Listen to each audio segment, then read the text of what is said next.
Sejam bem-vindos, meus amigos, a mais uma edição do Saudações comigo, Moreira Serra. Registrando a presença hoje no programa do Dr. Teudas Jorge Oliveira, médico, advogado, médico veterinário, e a gente vai discutir aqui um problema, zoonoses. Mas além de zoonoses, mosquitoses. A gente vai falar aqui do mosquito da dengue, de pombos, vai falar de bairros que têm piscinas ainda, casas abandonadas, tudo. Aqui em São Luís a coisa está horrível nessa questão da pandemia, da dengue, que não é pandemia, perdão, da dengue. E também vamos conversar sobre a epidemia de pombos. Que mal isso faz para a gente aqui em São Luís, que proliferou. Nos últimos tempos a coisa aqui está muito feia.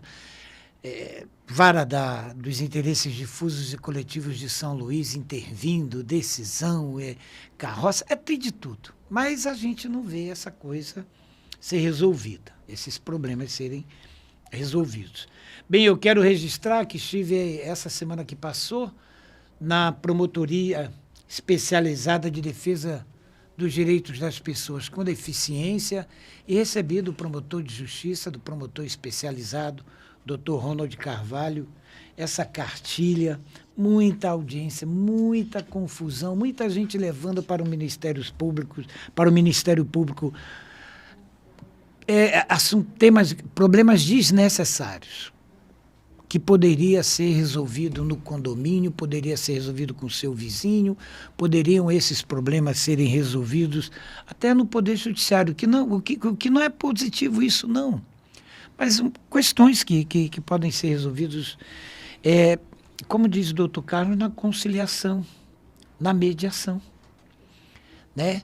E ocupando o judiciário horas e horas, vizinhos brigando, litigando, engalfinhando, por conta de regras estabelecidas por condomínio, regras locais, internas do condomínio, de tudo, até com pombos.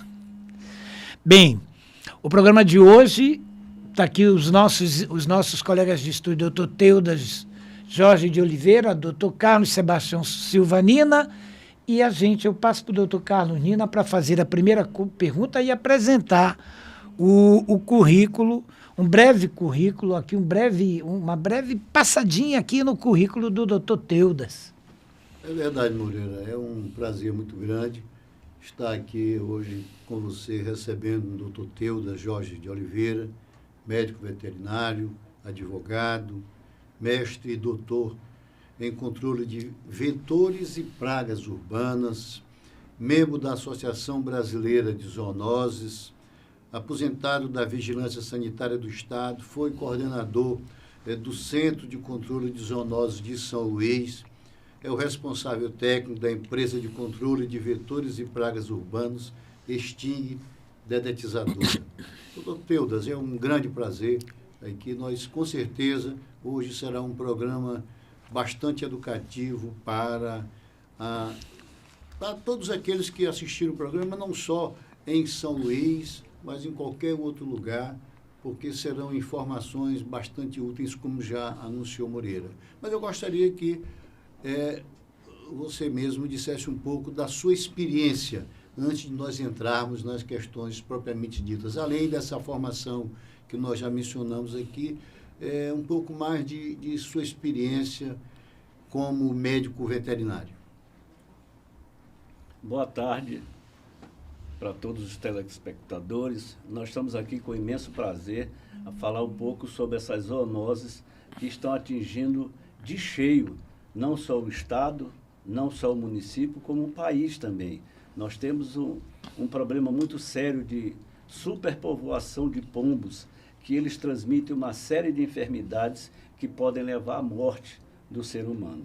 E nós tivemos agora, como o doutor Nina falou, uma atuação da Vara de Direitos Difusos e Coletivos, fazendo com que a Prefeitura tome uma providência para fazer o controle dessas aves que transmitem uma série de enfermidades. E de antemão, nós podemos logo dizer, doutor Nina, que os pombos eles não podem ser exterminados. porque vai ser um crime do meio ambiente. Tá? Eu vejo que você já entrou até na história dos pombos que nós estávamos conversando anteriormente, e isso vem em razão de uma decisão recente que teria compelido a prefeitura a fazer um controle dos pombos.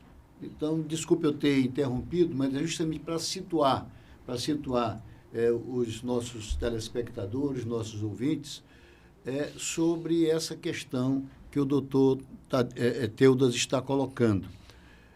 Houve uma decisão recente compelindo a Prefeitura Municipal a exercer um controle sobre pombos. Como fazer isso? É justamente isso, desculpe eu ter interrompido, mas é só para situar a questão. Por favor, pode continuar. O pombo, dentre muitas, pode transmitir a salmonelose, histoplasmose, ornitose, meningite inflamatória, dentre outras.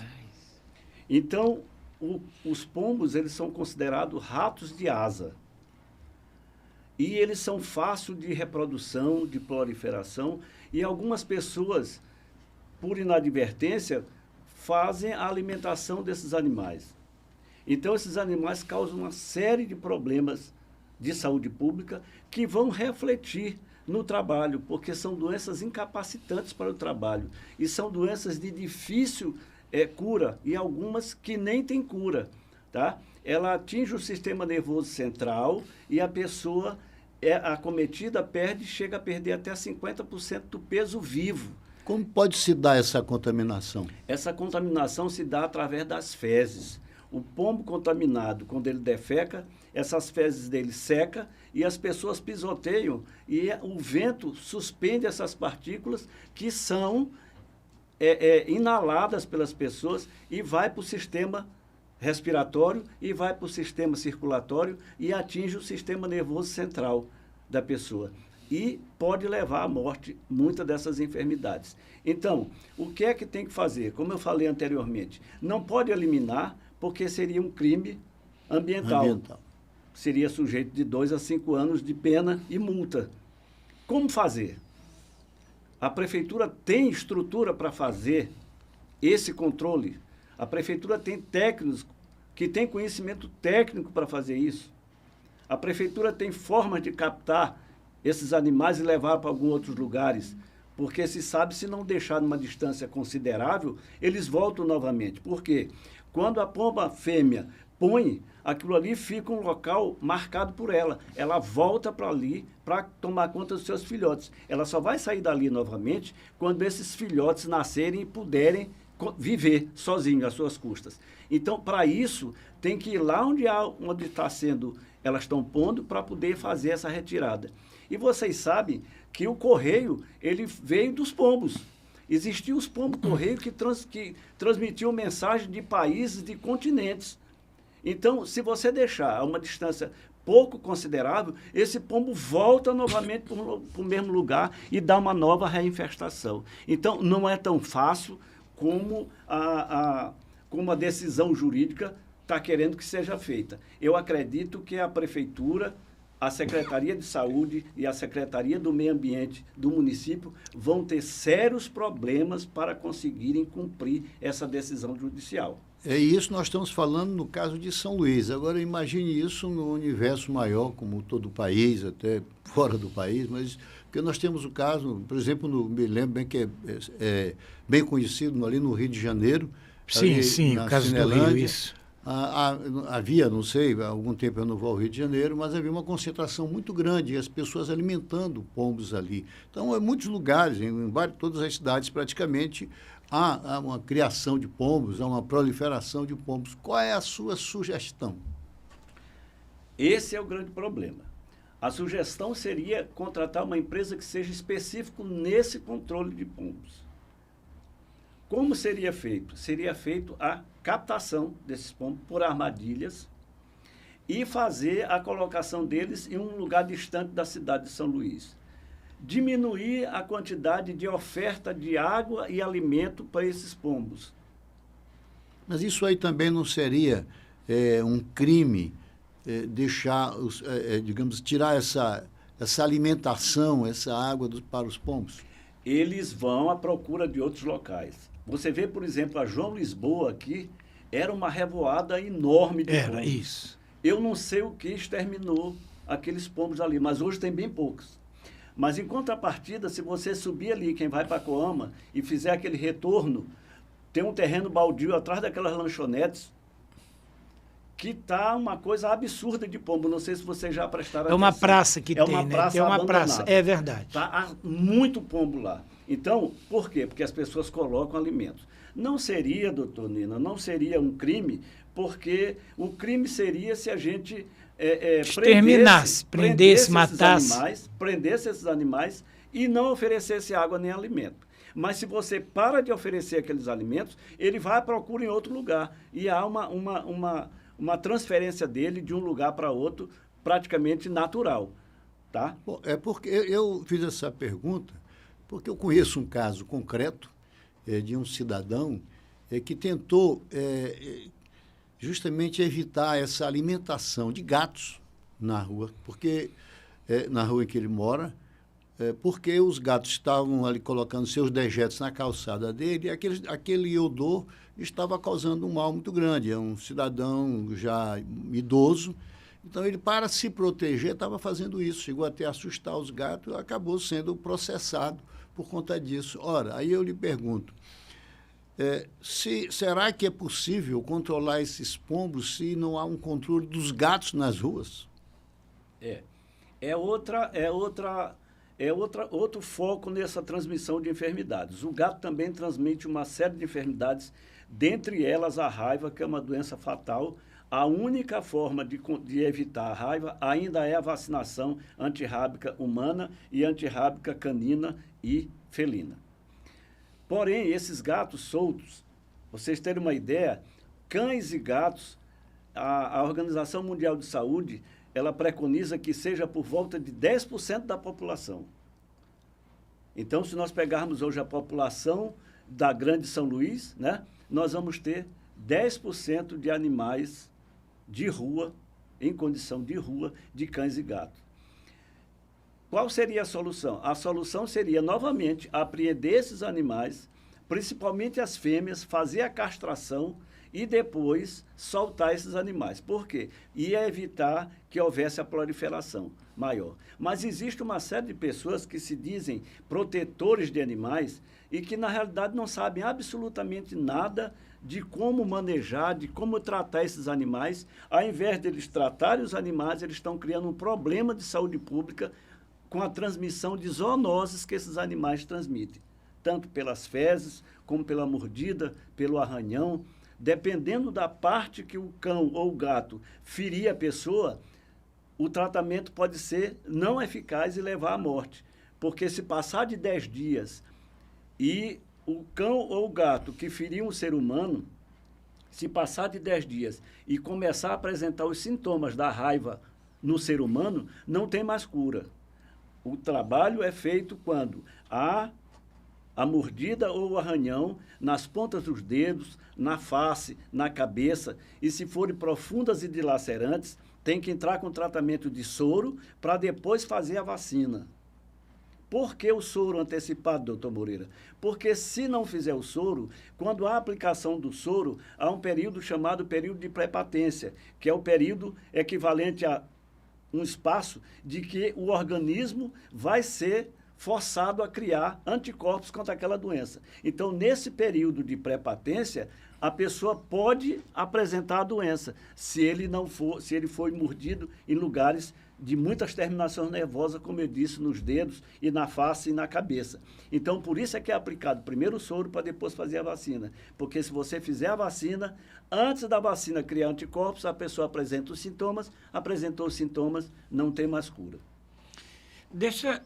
Vamos situar aqui, vamos colocar aqui situar um ponto aqui. A gente sabe que São Luís tem a prefeitura mais bem estruturada do Maranhão inteiro e não está conseguindo cuidar efetivamente de nada, não. É a questão dos pombos, é a questão dos gatos, é a questão dos cachorros, é o problema dos ratos, é o problema dos mosquitos. E tem esse Maranhãozão aí todo abandonado, pobre, com com populações muito pobres, em condições, convivendo com vários animais. Isso aqui está assim no interior também, Imperatriz também, Caxias também, por aí vai. Como é que a gente pode, primeiro, mais do que conscientizar a população, porque é essa que é atingida diretamente, né? Até as próprias pessoas que compõem a administração são atingidas diretamente. Como é que a gente pode conscientizar os gestores? Eu próprio vivo um drama numa casa ao lado da minha, que é abandonada, que tem piscina e que já está há 20 anos, a piscina, a casa, várias reclamações à prefeitura, a blitz urbana, matérias de televisão e não é resolvida. E como é que a gente pode conscientizar e formar uma estrutura nos órgãos públicos para combater essa chaga e esse mal, doutor Teus? Como conscientizar a administração? Só decisão da vara de interesses difusos e coletivos com o doutor Douglas Melo Martins, só isso não está resolvendo, nem vai resolver. Como é que a gente faz isso? Ter um órgão capacitado, capaz, com recursos para promover essa guerra na zoonose. Doutor Moreira, você falou a coisa certa, é uma guerra. Porque a ignorância das pessoas que não são da área acham que fazer determinadas coisas vai resolver o problema. Isso teria que ser um problema central, para sair, por exemplo, de São Luís, da capital, rumo aos interiores, aos 217 municípios, conscientizando os secretários de saúde dos municípios, que, por sua vez, conscientizavam os agentes de saúde para fazer o controle. Só aquela vistoria que a Vigilância Sanitária Municipal, através dos agentes de saúde, fazem nas casas, não vai resolver. Tem que ter um controle desses insetos, no caso, e dos roedores, por alguma empresa. Aí, quando você vai falar isso ao secretário de saúde ou secretário de educação, diz, não, nós já temos uma empresa que faz o controle de praga nas escolas e nos hospitais. Sim, mas e nos lugares adjacentes? E 150 metros em volta das escolas e dos postos de saúde? Ah, não tem, porque a gente já faz no hospital e na casa de saúde e nas escolas. Não funciona. Você pode ver, por exemplo, o governo federal, ao meu ver, criou o Dia Nacional contra a Dengue. O que é que eles fizeram lá? É só virar a garrafa de cabeça para baixo e botar a areiazinha debaixo dos pés de orquídea. Isso é um desserviço. É um desserviço, porque isso aí promoveu, doutor Nina, uma falsa segurança para a população. A população acha que fazendo isso vai resolver o problema, e está muito além disso. Aí tem o carro fumacê. Um dia antes eles anunciam, amanhã vai passar o carro fumacê na região do Olho d'Água, na região X, etc. O mosquito da dengue, fêmea, só voa até 5 da tarde. Só ela transmite a dengue. O macho não. Então ela vai, pica alguém que está doente, ela adquire e ela pica alguém que está sadio e transmite a doença. Certo? Então ela só voa até 5 horas da tarde. Eles vão para lá 4 horas, avisam que vão para o bairro. Chega no bairro, o que é que eles fazem? Todo mundo entra para casa e fecha portas e janela. Aí o produto que é utilizado, colocado, é uma coisa inócua, porque não vai atingir os mosquitos que estão dentro da residência. E o governo, a pessoa pensa que o governo está fazendo isso e que está resolvendo, mas não está. Então, teria que fazer o quê? Nesses lugares que tem os lixos em volta das casas, em volta das escolas, em volta dos hospitais, é feito um mapeamento e você vai e faz a detetização naquela região onde tem aqueles vasos, tampinha de guaraná, garrafa, pneu velho, etc. Tudo aquilo ali tem que ser pulverizado para matar o inseto. Não é só botar aquela substância dentro dos vasos, da caixa d'água dentro das casas, que vai resolver isso. É uma falsa ilusão e o governo está passando o pior, um desserviço que é causando uma falsa segurança de que você está fazendo isso correto. E a dengue é uma doença incapacitante. O vírus fica no corpo humano dando doença, dando dores nas articulações, impedindo a pessoa de trabalhar. Então, ela está gastando dinheiro com a empresa que faz o controle de praga no lugar errado e está gastando dinheiro nos hospitais com a pessoa que não vai trabalhar e que vai para o hospital consumir remédio médico, horas de tratamento que deveriam ser feitos com pessoas que realmente mereciam isso e não por negligência do controle de praga naqueles lugares. O senhor citou aí a respeito de rato. Nova York está com um problema seríssimo de rato. Sim. É um dos lugares nos Estados Unidos que mais tem rato. O rato ele precisa de 3 condições para que ele viva: água, abrigo e alimentos. Água e abrigo o lixo dá, o alimento os ignorantes. Então, não é fácil. Agora, uma cientista lá nos Estados Unidos passou a fazer a colocação de um hormônio esterilizante dentro de ração e coloca para os animais, para os ratos. Os ratos comem e eles passam a ser inférteis. Você sabia que um casal de rato em um ano pode dar mais de 15 mil descendentes? As fêmeas parem de 8 a 16 filhotes, de 12 em 3 meses, e ele já fica com 1 mês, ele já está apto a se reproduzir. Geralmente o rato, um macho para 10 fêmeas. Quando as fêmeas parem, a partir de 3 meses, eles já são expulsos para criar novas colônias, porque os machos não deixam mais eles no lugar. Então, eles já vão formar novas colônias. E o rato pode transmitir uma doença que é a mais conhecida delas, tá? Que é a leptospirose. O rato infectado, ele urina na superfície e você pode passar a mão naquela superfície se você tiver com algum arranhão ou se você tiver com a pele muito tempo dentro d'água, há um espessamento da pele e a bactéria entra mesmo com a pele sem estar ferida. Daí, algumas profissões serem mais fáceis de serem contaminadas por leptospirose, que são quem trabalha em esgoto, que são quem trabalha com açougue, com carne. Ou quem demora muito tempo nas invasões, quando há essas enchentes, você ficar muito tempo dentro d'água, há um relaxamento da pele e você pode pegar a leptospirose mesmo você estando com a pele intacta. Então, você abordou aí um ponto que, aliás, em alguns programas que nós temos participado aqui com o Moreira, é a educação. Você disse que a questão dos ratos, por exemplo, ele tem o abrigo, né? Mas a alimentação que dá são os ignorantes. E você está falando de Nova York. Então, imagino qual seria essa conduta do ignorante que contribui para essa reprodução. É com relação, naturalmente, aos alimentos. As pessoas que, primeiro, já constitui um problema sério, que é o desperdício, né? E a outra é esse descarte não controlado, ou mal educado mesmo. Sobre isso, que seria essa ignorância? Doutor Nina, para você ter uma ideia, de toda a produção agrícola de alimentos, 10% são extraviados. Da produção até chegar no consumo final. 10%.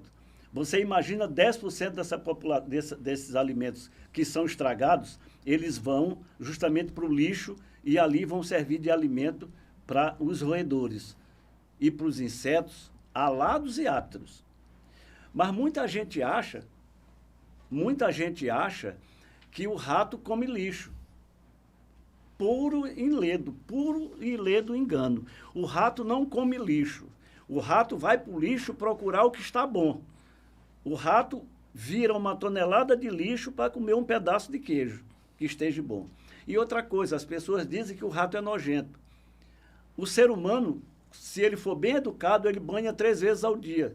Se ele não trabalha longe de casa, ele banha de manhã, quando acorda, meio-dia e de noite, quando chega. O rato passa 8 horas do tempo dele se higienizando. Então, quem é nojento, o ser humano ou o rato? Era como se nós passássemos 8 horas só se banhando. Ele passa 8 horas só se lambendo, só se higienizando para entrar novamente na toca dele. Daí é que a gente utiliza um produto que ele é aderente por negatividade, um pó é aderente ao pelo do rato. Quando ele vai entrar, que ele vai se lamber, se higienizar para entrar, ele absorve aquele produto, ele cai na corrente sanguínea e age sobre a protombina, que é o 7º fator de coagulação do sangue, e dá uma hemorragia interna, e esse rato vai morrer depois em lugares estranhos que ele não sabe onde foi que ele se contaminou. Doutor Teudas, doutor Carlos Nina, nós estamos encerrando essa parte do programa na Band, aquele que é exibido pela TV aberta. Eu vou fazer uma pergunta para os dois colegas, muito rapidamente responderem, que é para o público telespectador do programa da TV aberta, que nós vamos continuar no YouTube. Qual o conselho que fica para a administração pública nessa guerra que eu acho que tem que ser travada? Qual o conselho que fica? O que vocês dizem, doutor Carlos? Não, eu dou o tempo para o mestre doutor que Teudas, entende do assunto. 1 minuto. Muito bem. O conselho que fica é pegar pessoas capazes para lidar com isso. Nada melhor do que a capacidade para lidar com determinados problemas. Quem não sabe é como quem não vê. Não adianta você fazer licitações e pegar empresas que não têm um responsável técnico habilitado para isso e colocá-los para fazer um trabalho que é um trabalho técnico. Não é um trabalho prático, é um trabalho técnico. Colocar um produto para um controle de roedores, botar um produto para controle de insetos é uma coisa. Saber por quê e saber como ele atua é outra. Então, as prefeituras de todo o Brasil, de todo o estado, tem que pegar empresa de pessoas que saibam o que está fazendo e não fazendo o que os outros mandaram fazer. E a Lei 14.133, que é a atual lei de licitações, no artigo 7.2 e o artigo 22, dá a permissão para que seja feita contratação de forma direta, quando há um perigo de difícil reparação. E a morte de um cidadão é uma coisa irreparável. Está aqui, doutor Teudas Jorge de Oliveira, médico, advogado, e a gente vai continuar no YouTube. A gente volta já agora pelo YouTube. Eu agradeço a você, telespectador da TV aberta, da Band TV, com a gente aqui, meu amigo Terdi Anderson, coordenador e criador e coordenador do Grupo Saudações. Agradeço a todos vocês, ao doutor Teudas, ao doutor Carlos Nina. A gente continua na Band. E a você, que está com a gente aqui, aos colegas de estúdio, Vilma, Ian e Clícia, meus agradecimentos. E não deixem de acompanhar a gente no YouTube e no Instagram. @programa Saudações, Instagram. A gente volta daqui a pouco. E nesse horário, até o próximo domingo. Um abraço. Cuidar de nossos idosos é preservar a nossa história. Asilo de Mendicidade. São 105 anos ofertando acolhimento digno de forma totalmente voluntária. Aqui contamos com cuidadores, terapeutas, psicólogos, central administrativa e um call center para recebimento de doações. Faça parte dessa história. Faça também a sua doação. Saudações. Una-se a esse elo de solidariedade e fraternidade.